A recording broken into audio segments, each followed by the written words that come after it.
विधानसभेची निवडणूक पार पडली आणि विधानसभेच्या निवडणुकीत महाविकास आघाडीचा मोठा पराभव झाला। या पराभवानंतर राष्ट्रवादीचे जयंत पाटील पक्षाला सोडचिठ्ठी देतील अशी गेल्या काही दिवसांपासून सातत्याने चर्चा होते आणि अशामध्ये जयंत पाटलांनी बुधवारी केलेल्या एका वक्तव्यामुळे जयंत पाटलांच्या मनात नेमकं आहे तरी काय या चर्चांना उधाण आलंय। त्यांनी आपल्या विधानावरती स्पष्टीकरण दिलंय, सारवासारव केली आहे, तरी सुद्धा सत्ताधाऱ्यांनी या मुद्द्यावरनं आपापले अंदाज व्यक्त केलेत। जयंत पाटलांच्या मनात काय? माझी गॅरंटी घेऊ नका, माझं काय खरं नाही। कारण काय, तुम्हाला माझ्या मनात शंका असल्या, माझ्याबद्दल शंका असल्यामुळे तुम्हाला हमी देणंही जरा धोक्याचं आहे। जयंत पाटलांच्या वक्तव्यामुळे चर्चा। जयंत पाटील साहेबांचा नाराज आहे ते नक्की। मला एकदा ते नागपूरला बोलून द्यायला दाखवलं होतं, मुश्रीफ साहेब माझं मन कशात लागत नाही। चर्चेनंतर जयंत पाटलांची सारवासारव। त्यामुळे त्याचा अर्थ इकडे पक्षात जाणार का तिकडे पक्षात जाणार असं काढण्याची काही आवश्यकता नाहीये। शरद पवार यांच्या राष्ट्रवादी काँग्रेसचे प्रदेशाध्यक्ष जयंत पाटील यांनी नुकत्याच केलेल्या वक्तव्यानं चर्चांना उधाण आलं। शक्तीपीठ महामार्गाविरोधात आझाद मैदानावर विरोधकांकडून काढण्यात आलेल्या मोर्चात जयंत पाटील बोलत होते। यावेळी मागील लोकसभा निवडणुकीत राजू शेट्टींबाबत संदर्भ देत त्यांनी केलेल्या एका वक्तव्यानं अनेकांच्या भुवया उंचावल्यात। माझी गॅरंटी घेऊ नका, माझं काय खरं नाही। कारण काय, तुम्हाला माझ्या मनात शंका असल्या, माझ्याबद्दल शंका असल्यामुळे तुम्हाला हमी देणंही जरा धोक्याचं आहे।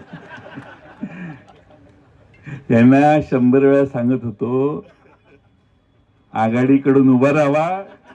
बंटी पाटलांना विचारा, बंटी पाटलांना 100 वेळा सांगत होतो, आघाडीकडून उभा राहावा। यांच्या मार्फत निरोप दिलेले।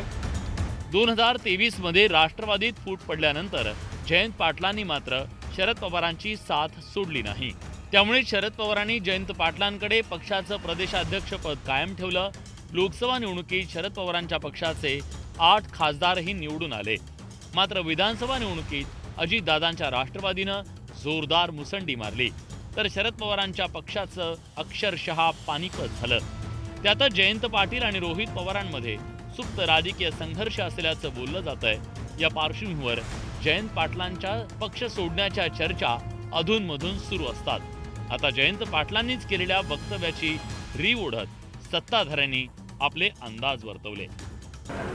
नाही, ते जयंत पाटलांना विचारलं पाहिजे। एक मात्र गोष्ट ठळकपणानं माझ्या लक्षात आलेली आहे आणि तुमच्याही लक्षात आली असेल, विधानसभेच्या निवडणुकीच्या निकालानंतर महायुतीला प्रचंड यश लाभल्यानंतर जयंत पाटील साहेबांचा नाराज आहे ते नक्की। मला एकदा ते नागपूरला बोलून द्यायला दाखवलं होतं, मुश्रीफ साहेब माझं मन कशात लागत नाही असं ते म्हणाले होते। आता मला काय वाटतं की 5 वर्ष ही सगळं टिकवणं, पक्ष टिकवणं सत्तेत नसताना हे फार अवघड गोष्ट आहे। मला वाटतं त्यांना त्याची कल्पना आली आणि जाण आली असावी। जयंत पाटलाबद्दल मी पहिलेच वक्तव्य केलेलं की ते जास्त काळ त्या राहण्याच्या मनस्थितीत नाही आहेत। तुम्हाला एक सांगतो की लवकरच शरद पवारच्या राष्ट्रवादीमध्ये भूकंप येईल। जयंत पाटील हे तुम्हाला अजितदादाच्या राष्ट्रवादीमध्ये सामील झालेले दिसतील। आपल्या वक्तव्यावरून चर्चा सुरू होणार हे लक्षात येताच जयंत पाटलांनी आपल्या वक्तव्याबद्दल स्पष्टीकरण दिलं की तुम्ही हे आमच्या बरोबर राहिला असता तर आता लोकसभेत खासदार म्हणून गेला असता आणि तिथं हा प्रश्न मांडला असता। आता त्यांचा कदाचित आमच्यावर विश्वास नसेल म्हणून ते आमच्या बाजूने उभे राहिले नसतील। त्यामुळे मी त्यांना म्हटलं की माझ्यावर काही विश्वास ठेवू नका, माझं काही खरं नाही। तर त्यांचंच ते काही काळापूर्वी म्हणणं होतं। त्यामुळे त्याचा अर्थ इकडे पक्षात जाणार का तिकडे पक्षात जाणार असं काढण्याची काही आवश्यकता नाहीये। काही दिवसांपूर्वीच भाजपचे प्रदेशाध्यक्ष चंद्रशेखर बावनकुळेंची जयंत पाटलांनी भेट घेतली। मात्र मतदारसंघातल्या कामांबाबत भेटल्याचं सांगत या चर्चांवर पडदा टाकण्याचा प्रयत्न केला।